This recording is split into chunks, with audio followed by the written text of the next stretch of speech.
Chapter 25. All That Glistens. As Pegasus touched down at Home Farm, Virgo leapt triumphantly off his back. "I can't wait for the others to get back," she cried. "We have to celebrate." Elliot held the bag containing the crown tightly to his beating chest. Celebrating would have to wait. There was something he had to do first. "I need to check on Mum," he said quickly. "You wait in the shed and tell them the good news. I'll come up when I'm done." "Ooh, the jacuzzi," said Virgo, running towards the shed. "I can't get near it when Hermes is here." "I better go and fetch the old boy," said Pegasus, launching into the sky. "No rest for the wonderful." Checking that no one was watching, Elliot slunk away to the relative privacy of the fields behind the farmhouse. With a deep breath, he reverently pulled the crown out of the bag. Elliot stared at the magnificent diamond at its heart.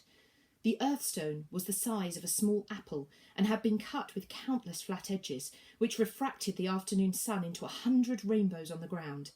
How could something this beautiful corrupt anyone? It could surely only be used as a force for good. Elliot slowly reached out and touched the huge diamond.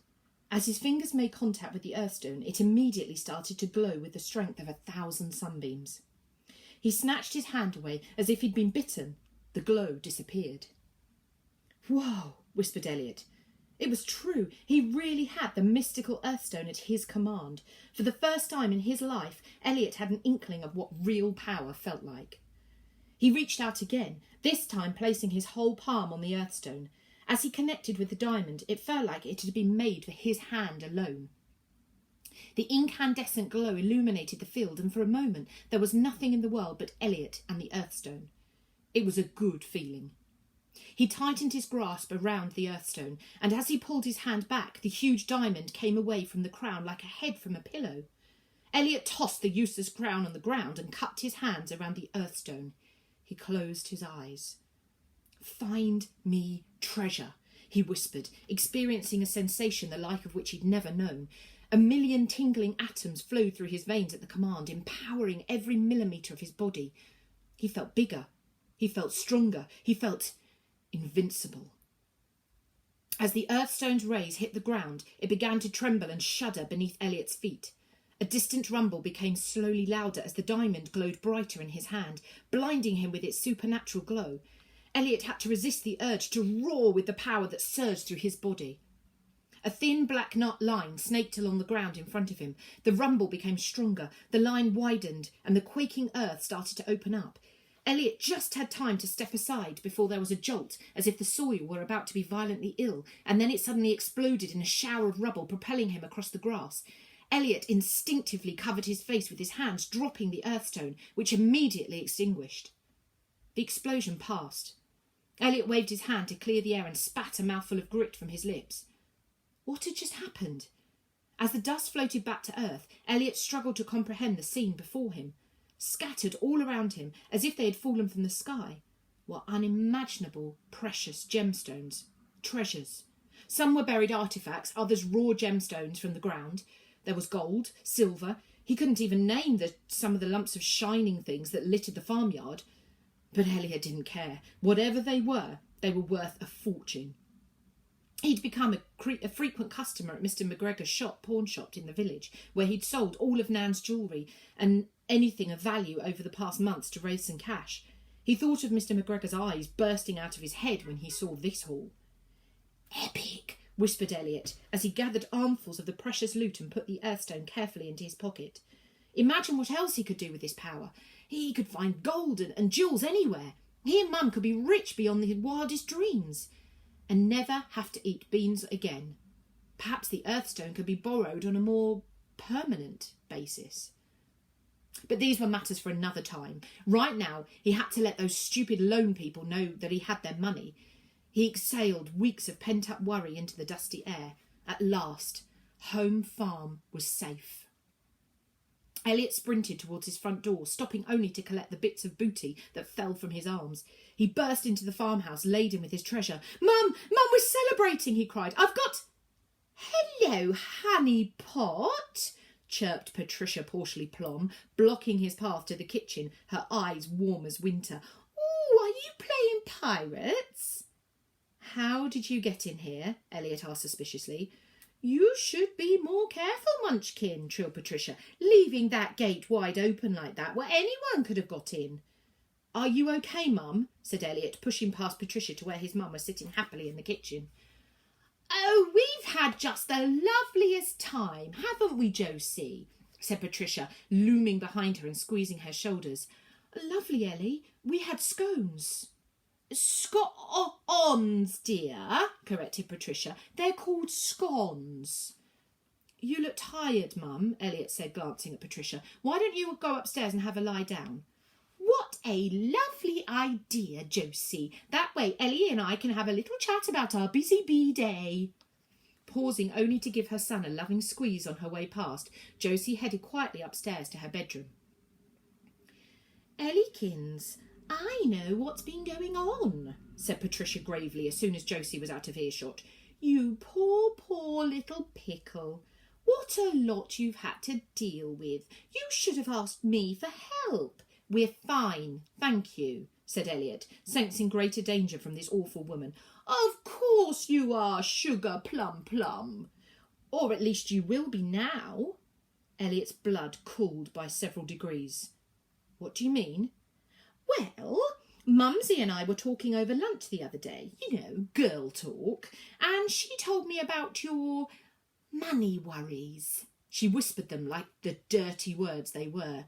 "I know about the house." "Mum doesn't know about the house," said Elliot, "so how could she tell you?" "Mumsies know everything, Pumpkin," said Patricia, her eyes betraying that she'd slipped up. "But you needn't worry about that silly loan any more." "Why?" asked Elliot suspiciously. "To think they sent that horrid ickle-bickle letter threatening your home. Some people have no shame," she said with her monkey-bottom pout. I don't understand." "The loan! The £20,000! It's history! All gone! Poofed!" trilled Patricia, with a voice like a frantic merry-go-round. "I've paid off your debt in full." Elliot couldn't believe it. How could he get something so wrong? All this time he thought Patricia was a rotten, interfering harridan, and yet she'd just given them this wonderful gift. His gut instincts were never normally this off, but he'd never been so happier to be wrong in all his life. "Mrs. Porceley-Plum, I don't know how to thank you." "Oh, no need to worry about that, my little porky pie," said Patricia. "Anything to see you and Mumsy happy." That's amazing," smiled Elliot. He couldn't believe it. After all that, Salvation was living next door. Her life was full of surprises. "Virtue is its own reward," said Patricia, standing to leave. "And besides, Mummy has already thanked me in a super special way." "Sorry," said Elliot. I'm sure it's for the best. This place must be so much work for you."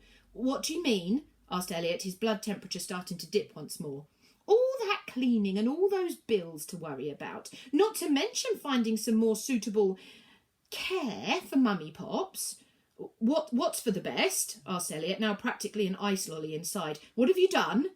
"It's good news, Dumpling," said Patricia, pulling a sheaf of papers from her handbag and tossing them on the kitchen table. "We finalised all the paperwork today." What are these?" said Elliot, his panic blurring the legal gobbledygook before his eyes. "It's so exciting, Pookie!" shrieked Patricia. "Mummy sold me your farm." Elliot choked back the sickness that spewed up in his throat. No, you don't understand," he cried. She's not well. She doesn't know what she's doing. She'd never sell the farm. He held all the treasure in his arms out to Patricia. "Here, take this. Let me buy it back," he said, tears filling his eyes. "You can have it all. I can't get you more. I can get you more. I can get you anything you want. Just please." "Oh, there," said Patricia, chucking Elliot a piece of kitchen roll to dry his eyes. "There's no need to do that. Besides, you're going to need that money."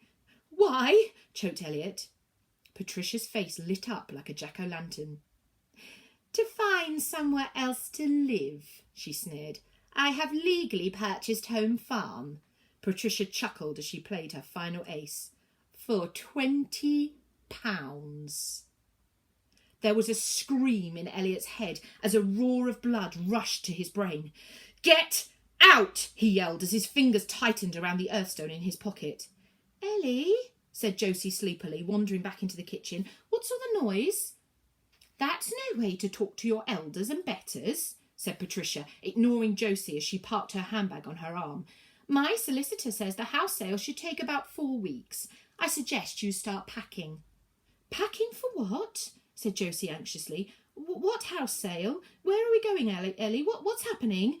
"Get out," said Elliot menacingly, wishing the ground would open up and swallow Patricia whole.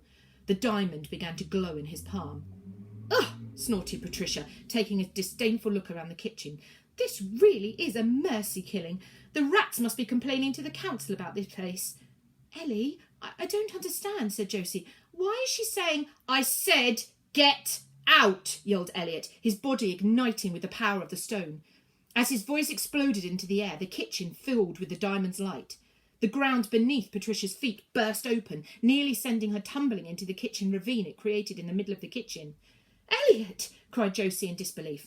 "What the— This place is a death trap!" shrieked Patricia as she teetered over the chasm. Elliot stood panting in the middle of the kitchen, his blue eyes darkened with the tint of pure hatred. I think you should leave, Patricia," said Josie, rushing to her son and pulling him into her arms. Elliot dropped the earthstone to the floor and collapsed into his mother's embrace. "Fine with me," scowled Patricia, "but mark my words. So long as there is breath in this body, in 4 weeks the pair of you will be where you belong, out on the street." Patricia stormed out of the farm, leaving Elliot crying in his mother's arms. He stayed in her embrace for an eternity, shaking with agonised sobs. I can't do it, Mum," he gasped eventually. "I can't do it any more." "Shh," soothed Josie, stroking his head. "I'm sure we can make it better. Now tell me what's happened. Something at school?" Elliot looked tearfully into his mother's calm face. She'd already forgotten. Elliot looked tearfully into his mother's calm face. She'd already forgotten. But he couldn't. In 4 weeks, Elliot and Josie would lose Home Farm. Patricia Porchley Plum had won.